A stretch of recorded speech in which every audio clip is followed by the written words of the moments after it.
কোনো প্রাপ্তি পূর্ণ প্রাপ্তি নয়, কোনো প্রাপ্তি দেয় না পূর্ণ তৃপ্তি।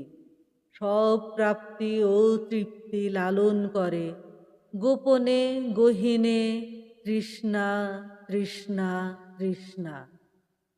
আমার তো ছিল কিছু না কিছু যে প্রাপ্য, আমার তো ছিল কাম্য স্বল্প তৃপ্তি, অথচ এ পোড়া কপালের ক্যানভাসে আজন্ম শুধু শূন্য শূন্য শূন্য।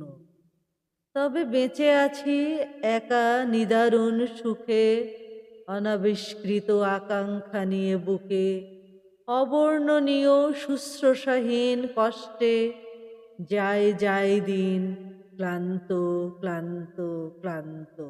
কবিতার নাম তৃষ্ণা, লিখেছেন হেলাল হাফিজ।